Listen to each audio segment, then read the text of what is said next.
जय श्री कृष्ण।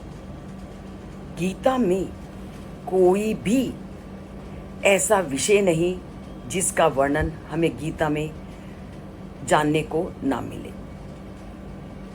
कल श्री कृष्ण ने सात्विक व्यक्ति कैसा भोजन सेवन करते हैं और अन्य लोग कैसा भोजन करते हैं उसके बारे में बताया। हम वो अलग अलग चीज़ों का वर्णन क्यों करते हैं? क्योंकि हम संसार में देखते हैं कि इस संसार में अलग अलग तरह के लोग हैं। हम बिल्कुल सादा भोजन खाते हुए भी लोगों को देखते हैं, अत्यधिक उष्ण भोजन, अत्यधिक तीखा भोजन, अत्यधिक खट्टा भोजन, ऐसा भोजन खाते हुए भी देखते हैं, और कुछ अन्य प्रकार का भोजन खाते हुए देखते हैं।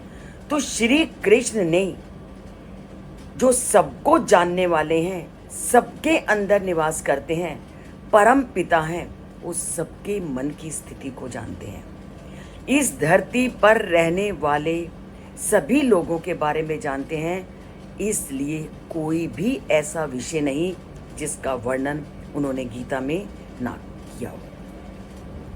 तो व्यक्ति इस संसार में रहकर कैसे कैसे भोजन खाते हैं, अब वह उसका वर्णन करते हैं। कल जो सादा जीवन व्यतीत करते हैं, जो सात्विक विचारों वाले हैं, वो कैसा भोजन खाते हैं, और संसार में हम अन्य लोगों को भी देखते हैं जिनके विचार थोड़े सात्विक प्रवृत्ति से अलग होते हैं, तो वो कैसा भोजन खाते हैं उसका श्री कृष्ण आज के श्लोक में वर्णन करते हैं। वो कहते हैं, कटु अमल लवण अति तीक्ष्ण रूक्ष विदा हिना आहारा राजसी इष्टा दुख शोक अमय प्रदा। अब हम खाते तो हैं, चटपटा भी अच्छा लगता है, खट्टा भी अच्छा लगता है, मिर्च वाला भी अच्छा लगता है, पर जहां उन्होंने कल जिस भोजन के बारे में बताया, जहां वो भोजन हमारे स्वास्थ्य को बढ़ाने वाला होता है, तो जो लोग अत्यधिक कड़वा, खट्टा, नमकीन, गरम, तीखा, मिर्च युक्त दाहकारक भोजन को खाते हैं, वो लोग कैसे होते हैं? वो लोग होते हैं रजोगुण व्यक्तियों को ऐसे ही भोजन अच्छे लगते हैं। श्री कृष्ण ने पीछे के अध्यायों में पूरी तरह से स्पष्ट कर दिया था कि संसार में 3 तरह के लोग होते हैं, सत्वगुण प्रधान, रजोगुण प्रधान और तमोगुण प्रधान।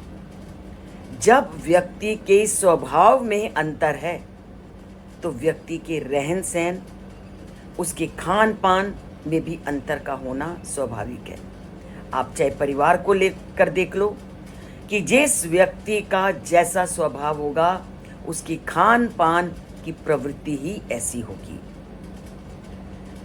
अब जो सत्वगुण है वो वैसा पहनेगा, वो वैसा खाएगा। जो रजोगुण है वो रजोगुण के हिसाब से उसका रहन सहन होगा, उसका खान पीन होगा। तमोगुण वाले का खान पीन उसके गुणों के हिसाब से होगा। श्री कृष्ण ने पूरी गीता में किसी को भी बंधन में नहीं डाला। उन्होंने केवल सभी गुणों और अवगुणों को मनुष्य के सामने रखा है और उनको पूरी तरह से स्वतंत्र छोड़ दिया है कि ये इसके लाभ हैं, ये इसकी हानि है, ये उन्होंने बता दिया। अब तुमने जो स्वीकार करना है उसको स्वीकार करो। उन्होंने तीनों गुण वाले व्यक्तियों का वर्णन किया, तीनों गुण के विशेषताओं वाले व्यक्तियों का वर्णन किया, और तीनों गुण वाले व्यक्ति कैसा कैसा भोजन खाते हैं उसका अब वर्णन कर रहे हैं। वो केवल आपको बता रहे हैं, शिक्षित कर रहे हैं कि ये चीज़ें ये गुण वाले व्यक्ति में होती हैं। आप स्वतंत्र हो, इनमें से किसी का भी चयन कर लो। उन्होंने सबके लाभ और हानि तुम्हें बता दिए। लाभ और हानि तुम्हारे सामने है। अब करना तुम्हारे हाथ में है कि तुमने सत्वगुण की प्रवृत्ति को अपनाना है, रजोगुण की या तमोगुण की। अब आप घर में भी क्या देखते हो, माता पिता सभी बच्चों को समझाते हैं पढ़ लो, पढ़ाई के लाभ हानि सब कुछ अपने सभी बच्चों को बताते हैं, पर माँ बाप या अध्यापक के द्वारा कही गई बातों का क्या सभी के ऊपर एक जैसा प्रभाव पड़ता है? नहीं। जिन पर प्रभाव पड़ता है वो उन्हीं उपदेशों के अनुसार अपना जीवन ढालने लगते हैं, और जो माता पिता के, गुरुजनों के या अन्य लोगों के द्वारा कहे गए उपदेशों के प्रतिकूल जीवन व्यतीत करता है तो उसको उसका फल मिलता है। तो श्री कृष्ण ने इस धरती पे रहने वाले सभी लोगों के लिए सभी रस्तों के फल और हानि उनको बताए हैं, और उन्होंने कहा है कि मैंने तुम्हें सारा बता दिया और उसका चयन करना, उसको पालन करना ये तुम्हारे हाथ में है कि तुम उसको अपने जीवन में कैसे धारण करते हो। तो कल जहां उन्होंने सात्विक भोजन के बारे में बताया तो उन्होंने स्पष्ट कर दिया कि जो सद्गुण वाले व्यक्ति होंगे वो अपने आप सात्विकता की ओर जाएंगे, और आज वो उस भोजन का वर्णन करते हैं और ये बताते हैं कि ऐसा भोजन जिस व्यक्ति में रजोगुण की प्रधानता होती है उसको अच्छा लगता है। उसको खट्टा, नमकीन, गर्म, तीखा, शुष्क और मिर्च जो और दाह कारक जो भोजन है वो बहुत प्रिय है। और ऐसा भोजन वो ये भी बताते हैं, ऐसे भोजन का सेवन करने से पीड़ा, दुख और रोग उत्पन्न होते हैं, और सबको इस बात का ज्ञान है कि हम ऐसा भोजन अगर खाएंगे तो शरीर में अनेक प्रकार के रोग उत्पन्न होंगे। उसके बावजूद बहुत से लोग ऐसा भोजन खाते हैं, और आप एक ही परिवार में देख लो, अगर 4 भाई बहन है, 2 भाई बहन है, तो दोनों भाई बहनों के खान पान में पूरी तरह से अंतर होगा, और ये अंतर होता है व्यक्ति के द्वारा धारण किए गए गुणों के आधार पर। तो हर कदम पर व्यक्ति अगर व्यक्ति से भिन्न है तो व्यक्ति व्यक्ति से भिन्न है गुणों के कारण। व्यक्ति के स्वभावों में भिन्नता है व्यक्ति के गुणों के कारण। व्यक्ति के खान पान में भिन्नता है तो श्री कृष्ण ने बताया वो भी उसके गुणों के कारण।